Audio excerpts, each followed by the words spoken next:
This is James Walsh. I'm reporting from the Centre for Alternative Technology at Machynlleth in mid-Wales, and I'm doing some research for Manchester European City of Science, also doing some research about how we in the north can create a sustainable greener future.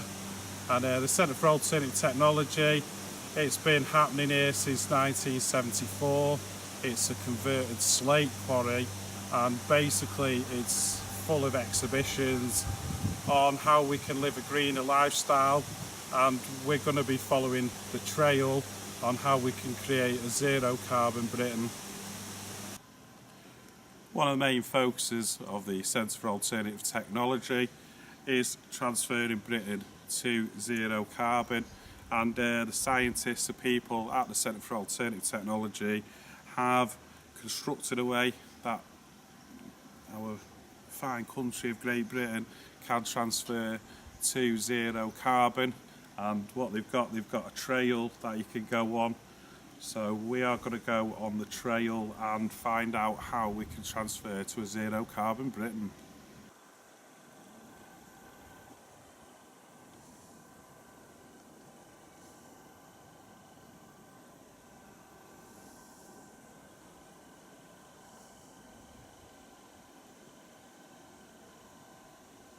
This is James Walsh.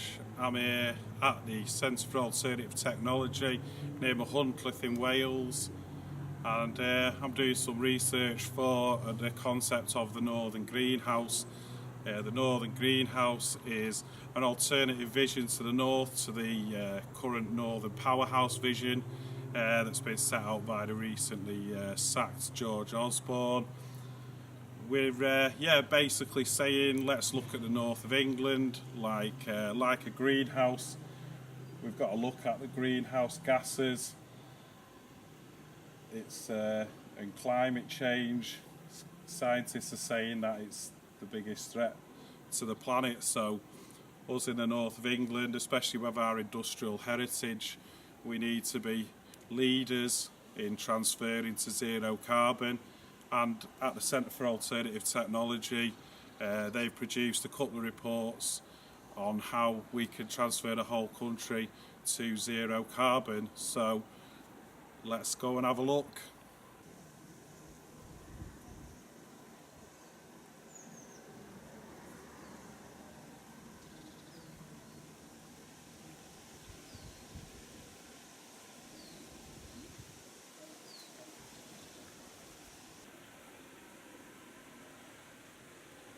So it's essential that all around the world we transfer renewable energy, we get carbon emissions down, we can save the planet doing this way. And what they've got here is a zero carbon Britain trail. We're going to go along here and find out how we can get to zero carbon.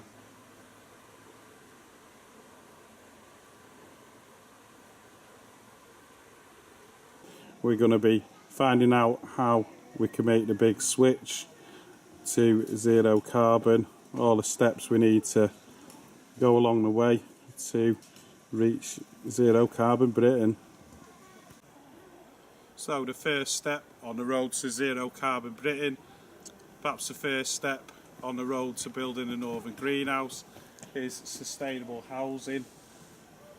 And here we have, it's called the whole house, and it's the first step on the road to zero carbon Britain. So as you can see from the sheet, we are now on step one on the road to zero carbon Britain.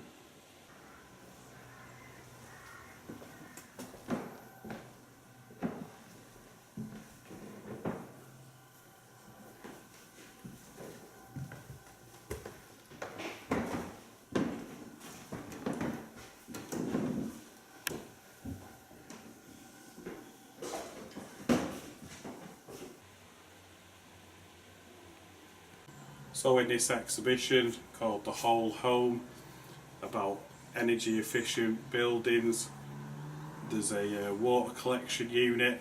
It's one of the things, one of my pet projects, being a Mancunian, is how can we collect the rainwater, the numerous amounts of rainwater that falls on Manchester, how can we collect it, store it and use it sustainably.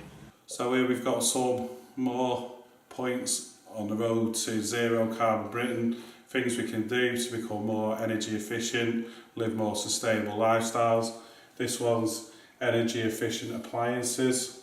Got a couple of points on here, and then over here we've got 5 points for changing food and diets. Things like going vegetarian, going vegan. Might be a bit difficult for some people, but it's better for the planet, it's better for humanity. This exhibition shows the start of Centre for Alternative Technology, 1974, and it's a timeline. Basically, environmental movement as such sort of started in the 60s with the hippie movement, that sort of thing. Then going through the 1970s, Centre for Alternative Technology started in 1974, just before I was born. Then going through the 1980s, we were hearing things about acid rain, and the Green Party started up. There was the Rainbow Warrior, there was Chernobyl. Then in the 1990s, eco and green became a lot more mainstream. Recycling became a big thing. You got people like James Walsh. And then through to the 21st century, where we find ourselves now. And yeah, in a bit of a juxtaposition between a renewable energy revolution and the last vestiges of the oil and gas industry. This exhibition is about green roofs, and green roofs, as you'd expect, it's all about making the most of roof space on housing and buildings, and you can put all sorts of things on roofs: plants, flowers, food for bees, nesting space for birds. I think in France it's now the law that you have to put a green roof if you put in a new building. So yeah, green roofs are a good way of increasing biodiversity, especially in urban environments.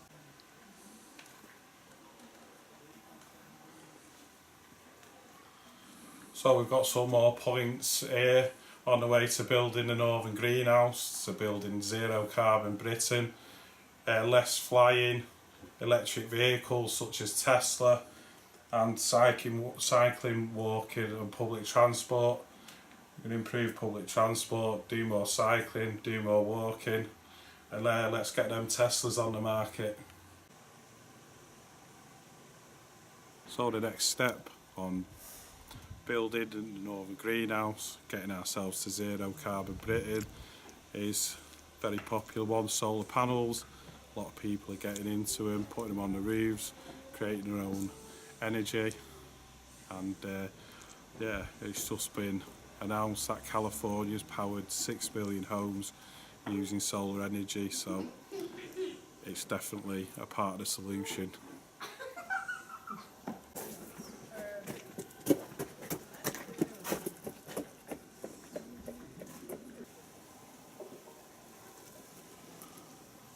Yeah, the next step, the next part of our journey is carbon capture, and naturally this is done by the trees, but there's also people working on whether carbon capture can be done on an industrial scale.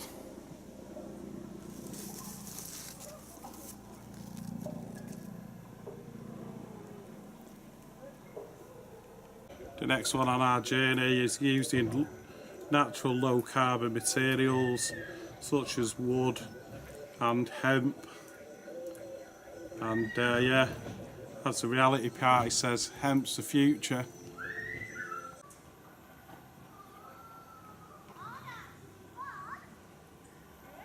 The next step on our journey to zero carbon Britain is wind power. Slightly controversial on this one. Apparently it's the fastest growing industry in the world, but yeah, it does divide opinion, wind power. as a birding purist. Perhaps some of the locations need to be sorted out, but generally wind power is a force for good. The next step on our journey is energy storage, and yeah, this is about, if we do have solar power, wind power, hydropower, how we actually store the energy so that it can be used at a later date, and how it can be used sustainably. This step on our long journey to building zero carbon Britain is retrofitting, which is making housing stock that is already there more sustainable. This exhibition is about greener industry, particularly relevant to us in North. We've had years and years of polluting industry. We've started to clean up our rivers, started to clean up the environment in some areas, but obviously we've got new threats like coal bed methane and fracking. But with a concerted effort, we can become the future makers and not the future takers.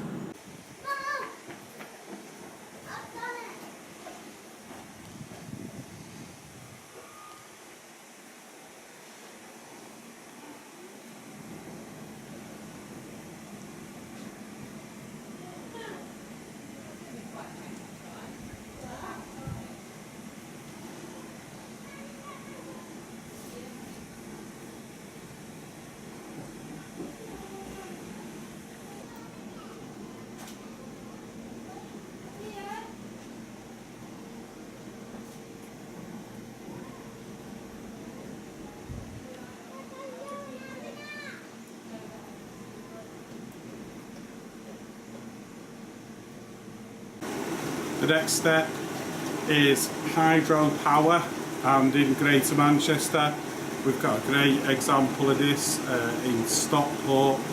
Stockport hydropower on one of the rivers in the Stockport area. You can find Stockport hydropower.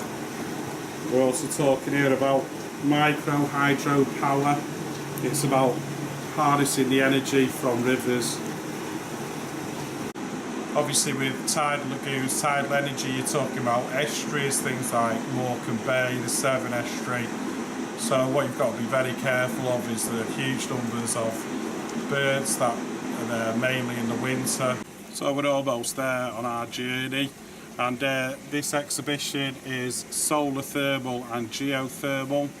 Geothermal energy, it seems to have been overlooked, shall we say, in the dash for gas, the dash for fracking.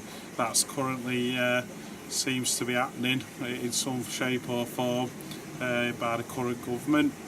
But yeah, geothermal it's one that we should be looking at. It's as far as I can tell, it's nowhere near as dodgy as fracking. And then yeah, we've also got solar thermal, a way of using sunlight to produce heat.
So we've been round the Centre for Alternative Technology on this beautiful July 2016 day. Sun's shining, hopefully there'll be a load of solar power being made out of that. And yeah, we've been round the Zero Carbon Britain Trail. We've been through all the technologies, all the methods, everything that we can use to create a northern greenhouse, to create a zero carbon Britain.